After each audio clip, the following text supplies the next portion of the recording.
Assalamualaikum warahmatullahi wabarakatuh. Sebelum kami mempresentasikan bab 3 tentang sistem hukum dan peradilan di Indonesia, sebelumnya perkenalkan nama kami. Yang pertama saya Muhammad Ridwan Zainur Rahim, absen 21. Saya Kevin Oscar Profesi, absen 18. Saya Dimas Aldian Saputra, absen 11. Dan satu teman lagi saya yang dispen yaitu Catura Faradira, absen 10. Yang akan menjelaskan pertama tentang sistem hukum di Indonesia. Hukum adalah suatu sistem yang dibuat manusia untuk membatasi tingkah laku manusia agar tingkah laku manusia dapat terkontrol. Hukum adalah aspek terpenting dalam pelaksanaan atas rangkaian kekuasaan kelembagaan. Hukum mempunyai tugas untuk menjamin adanya kepastian hukum dalam masyarakat. Yang pertama, makna dan karakteristik hukum.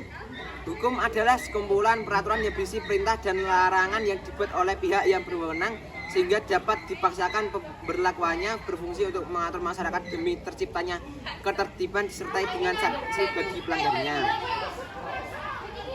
Tindakan-tindakan yang bersifat perdata lainnya. Yang pertama, pengertian hukum. Hukum sulit didefinisikan karena kompleks dan beragamnya sudut pandang yang akan dikaji. Profesor Van Apeldoorn mengatakan bahwa definisi hukum sangat sulit dibuat karena tidak mungkin untuk mengadakannya yang sesuai dengan kenyataan. Oleh karena itu, sebaiknya kita lihat dulu pengertian hukum menurut para ahli hukum terkemuka berikut. Plato, hukum adalah seperangkat peraturan-peraturan yang tersusun dengan baik dan teratur dan bersifat mengikat hakim dan masyarakat. 2. Immanuel Kant, hukum adalah segala keseluruhan syarat di mana seseorang memiliki kehendak bebas dari orang yang satu dapat menyesuaikan diri dengan kehendak bebas dari orang lain dan menuruti peraturan hukum tentang kemerdekaan. Yang ketiga, Ahmad Ali, hukum merupakan seperangkat norma mengenai apa yang benar dan salah yang dibuat dan diakui eksistensinya oleh pemerintah baik yang tertuang dalam aturan tertulis maupun yang tidak terikat dan sesuai dengan kebutuhan masyarakat secara menyeluruh dan dengan ancaman sanksi bagi pelanggaran aturan norma. B. Karakteristik hukum. Yang pertama, berbentuk peraturan. Kedua, peraturan itu dapat tertulis maupun tidak tertulis.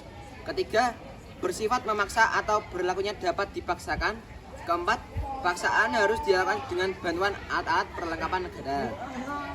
Yang kedua, penggolongan hukum. Penggolongan hukum dapat didasarkan pada beberapa hal yang berdasarkan kepustakaan ilmu hukum. Penggolongan tersebut dapat berdasarkan sumbernya, tempat berlakunya, bentuknya, waktu berlakunya, cara mempertahankannya, sifatnya, wujudnya, dan isinya. Supaya lebih jelasnya, mari kita lihat uraian berikut. Yang pertama, berdasarkan sumbernya. Menurut sumbernya, hukum sendiri dapat dibagi menjadi beberapa jenis, yaitu sebagai berikut. Yang pertama, hukum undang-undang. Kedua, hukum kebiasaan. Yang ketiga, hukum traktat. Keempat, hukum jurisprudensi res. Kelima, hukum ilmu. Yang B, berdasarkan tempat berlakunya, yaitu yang pertama, hukum nasional. Kedua, hukum internasional. Ketiga, hukum asing. Keempat, hukum gereja.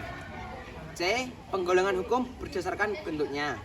Yang pertama, hukum tertulis. Hukum tertulis dibedakan menjadi dua macam, yaitu sebagai berikut. Yang pertama, hukum tertulis yang dikodifikasikan. Kedua, hukum tertulis yang tidak dikodifikasikan. Yang kedua, hukum tidak tertulis. Yang D, berdasarkan waktu berlakunya. Dibedakan menjadi beberapa jenis. Yang pertama, hukum positif. Kedua, hukum yang dicita-citakan. Ketiga, hukum alam. Yang E, berdasarkan cara mempertahankan. Dibedakan jadi dua macam, yaitu pertama hukum material, kedua hukum formal, dan selanjutnya yang F berdasarkan sifatnya. Berdasarkan sifatnya dibedakan menjadi dua macam. Yang pertama hukum yang bersifat memaksa, kedua hukum yang bersifat mengatur, dan selanjutnya yang G berdasarkan wujudnya. Dibedakan menjadi dua macam. Yang pertama hukum objektif, kedua hukum subjektif. Selanjutnya yang H, penggolongan hukum berdasarkan isinya. Yang pertama hukum publik, kedua hukum privat. Hukum privat sendiri dibedakan jadi dua, yaitu hukum perdata dan hukum perniagaan. Yang ketiga, tujuan hukum.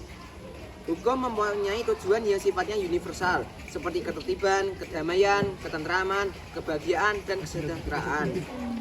Secara garis besar tujuan hukum adalah sebagai berikut. Yang pertama, mengatur pergaulan hidup manusia secara damai, mendatangkan kemakmuran bagi masyarakat, dan C, menjamin adanya kebaikan sebanyak-banyaknya pada semua orang. Oh iya, ini kan hujan, jadi kita pindah tempat dulu ya. Kita lanjut dari yang tadi. Sekarang yang C, menjamin adanya kebahagiaan sebanyak-banyaknya pada semua orang. Yang D, menjadi sarana dalam mewujudkan keadilan sosial secara lahir dan batin. Yang E, menjadi sarana penegak dalam pembangunan. F, memberikan petunjuk bagi orang-orang dalam pergaulan masyarakat. G, sebagai fungsi kritis. Yang keempat, taat hukum Indonesia. Kepatuhan atau ketaatan hukum pada hakikatnya adalah serangkaian perilaku seseorang atau subjek hukum yang menunjukkan nilai taat, patuh, setia, teratur, dan tertib terhadap peraturan-peraturan. Lalu, hukum berbeda dengan ilmu yang lain dalam kehidupan manusia. Hukum berbeda dengan seni, ilmu, dan profesionalis lainnya. Struktur hukum pada dasarnya berbasis kepada kewajiban dan di atas komitmen. Di dalam kenyataannya, ketaatan terhadap hukum tidaklah sama dengan ketaatan sosial lainnya. Ketaatan hukum merupakan kewajiban yang harus dilaksanakan, dan apabila dilaksanakan akan timbul sanksi. Itu mungkin penjelasan saya dari A, yaitu tentang sistem hukum di Indonesia. Dan untuk yang B selanjutnya akan dijelaskan teman saya, Mas Kevin, absen 18. Kenalkan, nama saya Kevin Oscar, absen 18, dan saya akan membacakan yang B. B. Mencermati sistem peradilan di Indonesia. Sistem peradilan merupakan suatu keseluruhan komponen peradilan nasional. Pihak-pihak dalam proses peradilan, hierarki kelembagaan peradilan maupun aspek-aspek yang bersifat prosedural yang saling berkait sedemikian rupa sehingga terwujud suatu keadilan hukum. Tujuannya yaitu mewujudkan keadilan hukum bila mana komponen-komponen sistemnya berfungsi dengan baik. Di Indonesia, peradilan terbagi dua, yaitu peradilan umum dan peradilan khusus. Peradilan umum adalah peradilan bagi rakyat pada umumnya, baik menyangkut perkara pidana maupun perkara-perkara perdata. Peradilan khusus terdiri atas peradilan agama, pengadilan militer, dan peradilan tata usaha negara. Ketiga peradilan ini mengadili perkara-perkara tertentu mengenai golongan rakyat tertentu. Menurut Undang-Undang Republik Indonesia Nomor 48 Tahun 2009, Pasal 10 tentang kekuasaan kehakiman, bahwa kekuasaan kehakiman adalah kekuasaan negara yang merdeka untuk menyelenggarakan peradilan guna menegakkan hukum dan keadilan berdasarkan Pancasila dan UUD 1945 demi terselenggaranya negara hukum berdasarkan Pancasila. 1. Makna lembaga peradilan. Lembaga peradilan adalah alat perlengkapan negara yang bertugas mempertahankan tetap tegaknya hukum nasional. Jika terjadi pelanggaran hukum, maka pelaku pelanggaran hukum harus dihadapkan ke muka pengadilan. 2. Dasar hukum lembaga peradilan. Pada dasarnya, negara nasional adalah suatu keseluruhan komponen peradilan nasional dari berbagai pihak dalam proses peradilan atau sebagai aspek yang saling berkaitan satu sama lainnya sedemikian rupa. Adapun yang menjadi dasar hukum lembaga peradilan nasional diantaranya sebagai berikut. A. Pasal 1 ayat 3 UUD 1945 yang menegaskan bahwa kekuasaan negara dijalankan atas dasar hukum yang adil dan baik. B. Pasal 24 ayat 1 UUD 1945 yang menegaskan kekuasaan hakim yang harus bebas dari campur tangan kekuasaan lain. C. Pasal 24 ayat 2 UUD 1945 yang menegaskan bahwa kekuasaan kehakiman dilaksanakan oleh Mahkamah Agung dan badan peradilan yang ada di bawahnya. 3. Klarifikasi lembaga peradilan.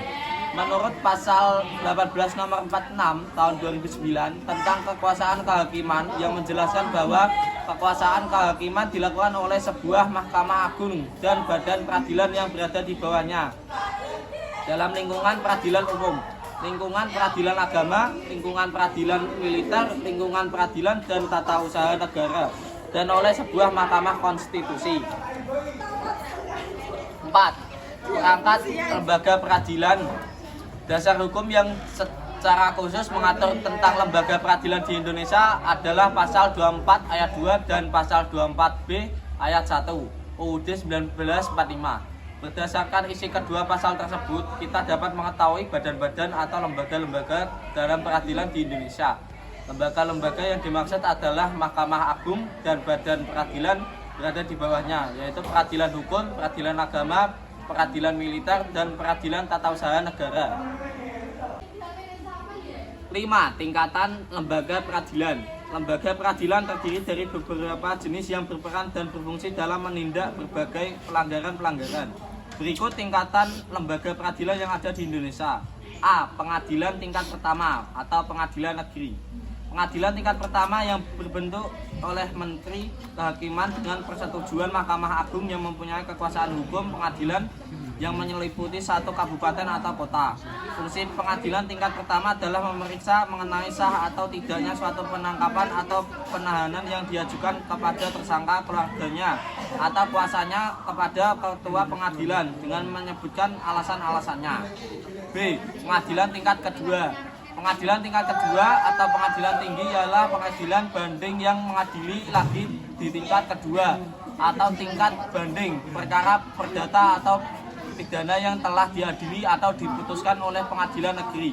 C. Kasasi oleh Mahkamah Agung. Mahkamah Agung Republik Indonesia disingkat MA, RI atau MA adalah lembaga tinggi negara dalam sistem tata negaraan Indonesia yang merupakan pemegang kekuasaan kehakiman bersama-sama dengan Mahkamah Konstitusi dan bebas dari pengaruh cabang-cabang kekuasaan lainnya. 6. Peran lembaga peradilan. Keadilan merupakan hal yang sangat diinginkan oleh setiap manusia karena dengan keadilan kita dapat memiliki kesamaan hak di mata hukum. Di Indonesia banyak sekali lembaga peradilan, baik itu pengadilan umum maupun pengadilan khusus. Lembaga penegak hukum di Indonesia disebut pengadilan atau badan peradilan. Alat perlengkapan negara yang diberi tugas mempertahankan tetap tegaknya hukum nasional disebut pengadilan atau lembaga peradilan. Oke, yang C dilanjutkan oleh teman saya Dimas Aldian Saputra, absen 11. C. Menampilkan sikap yang sesuai dengan hukum. Hukum adalah himpunan petunjuk hidup, perintah-perintah, dan larangan-larangan yang mengatur tata tertib dalam masyarakat yang seharusnya ditaati oleh seluruh anggota masyarakat. Oleh karena itu, pelanggaran petunjuk hidup tersebut dapat menimbulkan tindakan oleh pemerintah atau penguasa. 1. Perilaku yang sesuai dengan hukum. Sikap kesadaran hukum seperti itu tidak langsung ada atau tercipta, tetapi harus dibina dan dibiasakan atau dimasyarakatkan. Kita harus memulai kesadaran itu dari diri kita sendiri. Kita juga harus menyadari bahwa budaya hukum merupakan tanggung jawab kita bersama sebagai warga negara Indonesia. Semua itu dapat diwujudkan jika kita mau atau bersedia bersikap sesuai dengan hukum yang berlaku di. Sikap yang sesuai dengan hukum adalah sikap menaati semua hukum dan norma yang berlaku. Sikap sesuai dengan hukum yang berlaku dapat dimulai dari diri kita sendiri.